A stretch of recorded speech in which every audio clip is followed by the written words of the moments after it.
But then what you want to do before you even consider having to retire early is to calculate out all of your expenses on an annual basis. And there's actually one method that we used. Hello everyone, this is Ronan Blue, just taking my daily walk here today. And today's topic would be on when to know not to retire early. Now the decision of wanting to retire early is a huge decision to make. And although it's a dream for many people to do, there's a number of points that you want to look at before you make that big decision. And like for example, your taxes or inflation, or your healthcare as examples. So those are pretty much the three biggest key points I would say in making your decision to retire early. So the first point that you may want to look at would be to whether or not you're struggling to pay for your bills right now. So that's one crucial point before you make that decision of retiring early. So yeah, I mean, there's a lot of bills to pay for sure, for your daily living. And they actually say that in order for you to retire early, you should be able to pay around 75% of your retirement bills. And that could be from, just your utilities and your expenses that you have using your credit cards. And so you want to really be looking at those points as well. And you also want to look at how the taxational system works for withdrawing from your 401k or your Roth IRA. For Canadians, it would be the RSP and the tax-free savings account. So there's taxes involved whenever you withdraw funds from there, and there's taxes for your Social Security as well. So you want to factor all of those points in before you actually make that decision to retire early, because there will be other expenses as well as inflation that are factored in for your early retirement. So another point you want to look at before you decide on retirement early would be the amount of debt that you have, especially if you have very high debt. So it's highly recommended that you pay off your biggest debt, for most people anyways, which would be your home. So to completely wipe out the mortgage would be an excellent step for you to decide whether or not you want to retire early, which we have done. We've actually paid off our mortgages probably about close to 4 years ago. So it's great not having that to pay that mortgage on a monthly basis anymore. So, well, bi-weekly basis for a lot of you as well. Well, obviously you want to get rid of your mortgage because in the longer term, all it's going to do is it's going to eat right into your savings in the longer term.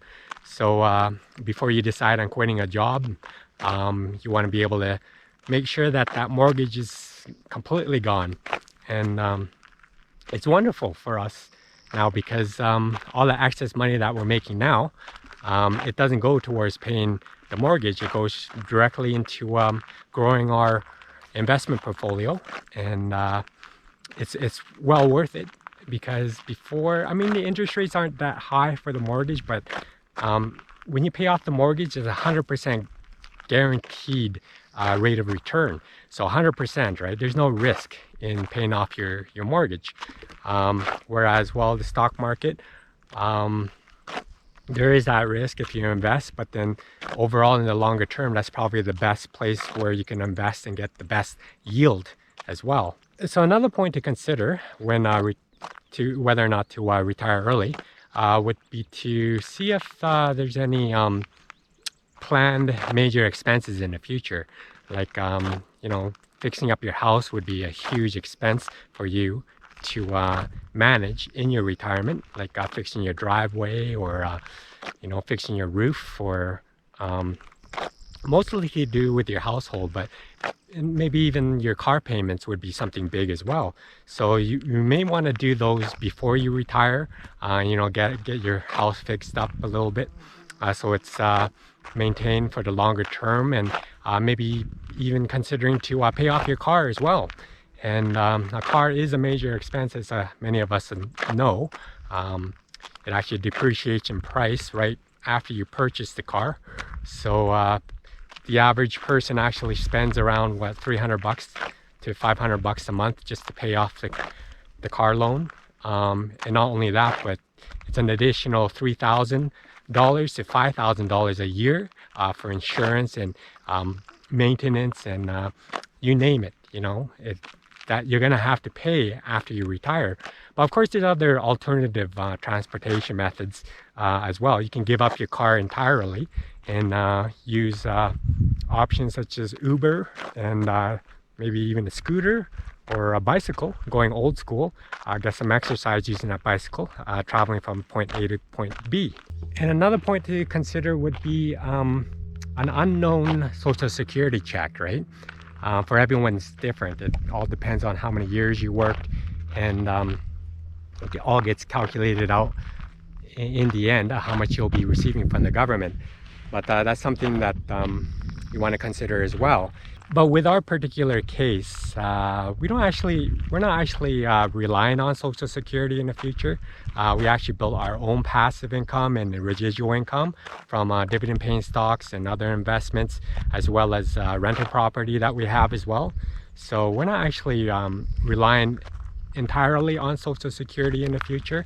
If it comes, it's going to be more or less like a bonus. But for those that are relying on Social Security, if you're looking to retire earlier, you won't actually get the full amount. Like, I think you can get Social Security there at age 59, but if you do happen to want to get Social Security at an earlier age, it actually turns out to be 30% less than if you were to retire at the the normal retirement age of 65 that the majority of us retire at.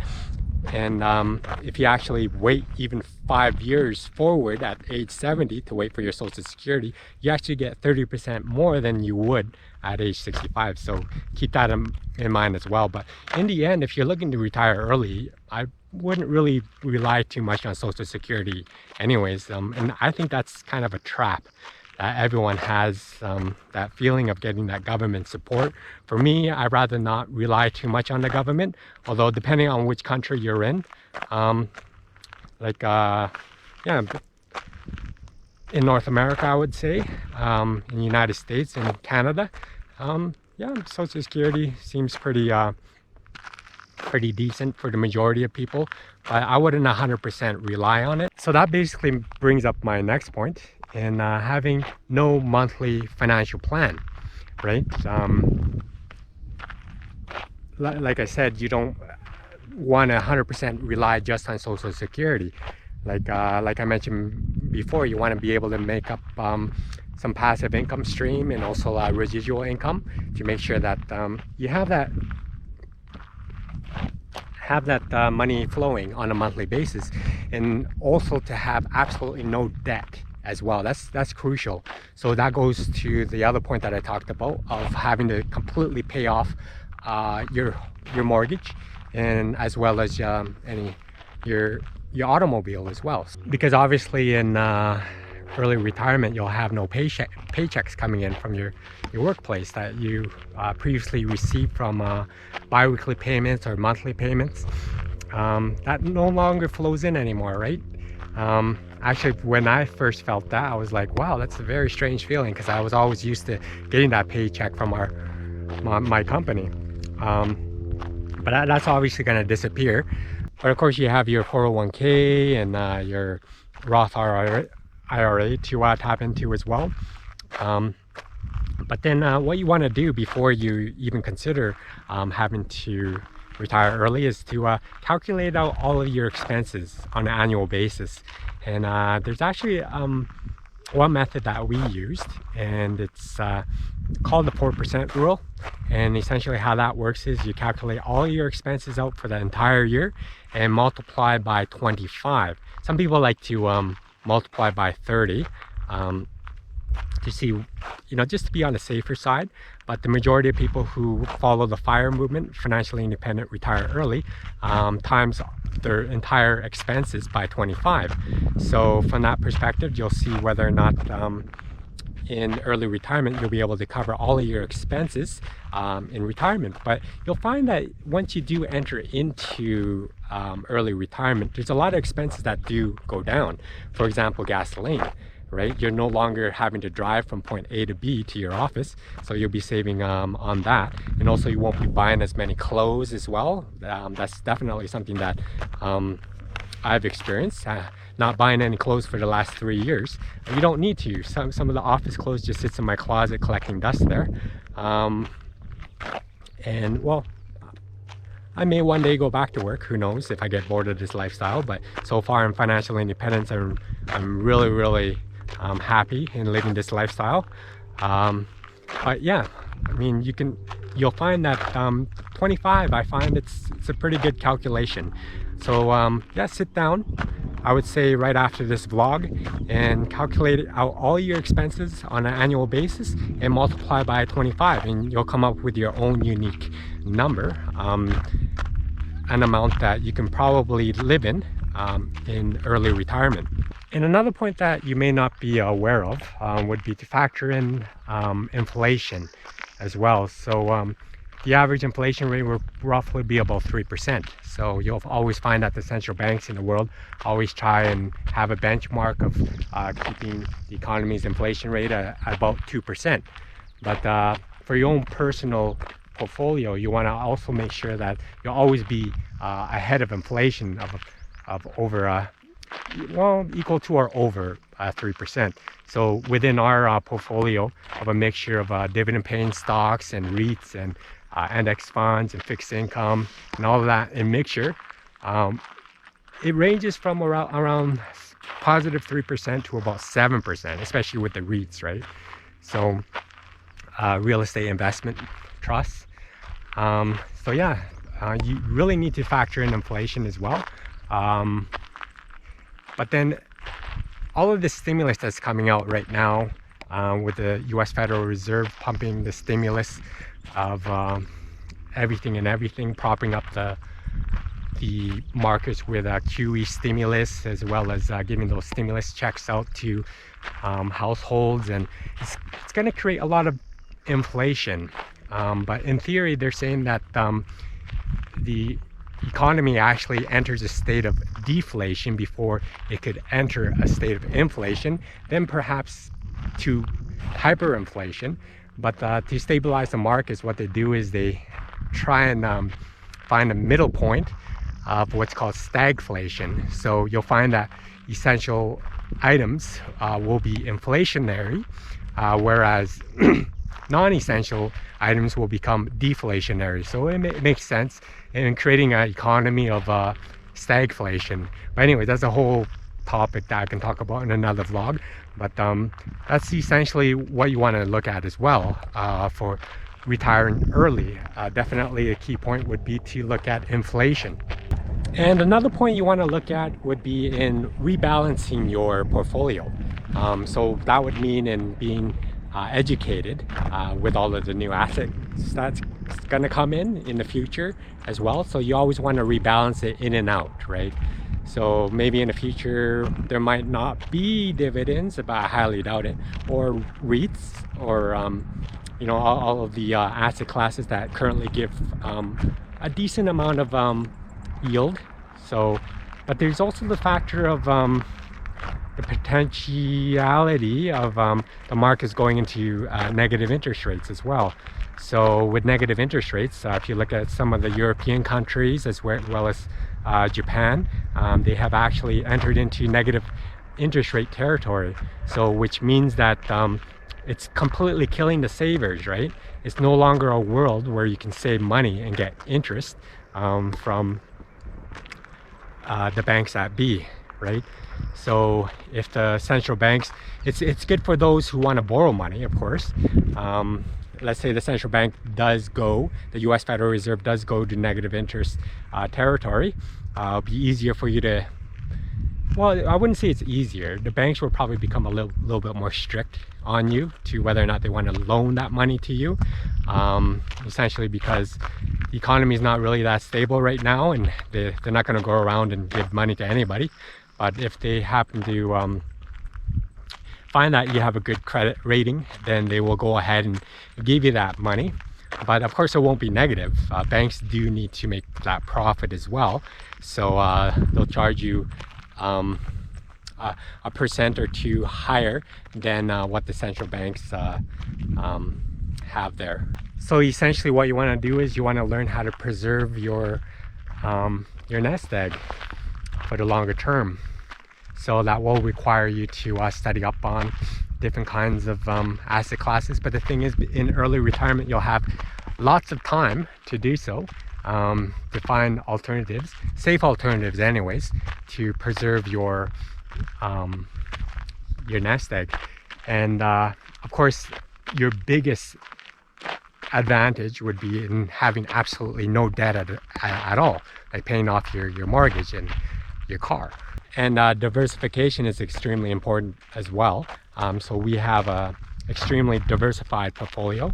We also have rental income as well that comes in from our tenants, and we also have those dividend paying stocks and etc. And but for the rental property, we do use a property manager. We pay 10% for that, but that's all right. You know, I tried to do it myself, but didn't really turn out so well. So I found a good property manager to manage our condo there for rental purposes. So it turned out pretty well. So another point to recognize is before you retire early would be to see whether or not retirement worries you. And what I mean by that is once you retire from your job, you quit it or something like that. For most people, you lose that identity, right? That title, that income that you receive from the company. So what would you do with all of this free time? You actually become time rich. You have all this time to do what you want, maybe to find your passions. But what if you don't have any passions, right? And you're not prepared for having all of this time on your hands. So that could be an issue as well. So before you quit your job and decide to retire early, maybe it's good to focus on what you would be doing in early retirement as well. That's very key. Otherwise, you'll probably be very miserable with all of this free time. But another point you want to look at before you plunge into early retirement would be whether or not you really like your job. And the stats actually show that around 80% of individuals who currently work at their jobs actually don't like what they're doing. And if you are among the 20% of people who love doing what you're doing at your job there, congratulations. But you may want to make that decision as well. You might be working at a job that you feel it's purposeful in the longer term, that you want to work at for maybe as long as you can. Well, I think I have my vlog here today. Tell me what you think of the points that I mentioned today on making your decision of retiring early in the comment section below. If you like this vlog, please don't forget to give me a like, subscribe if you haven't already, and hit that notification bell for more of my coming content here. Thank you for watching my vlog. Be free, gain wealth, and travel far.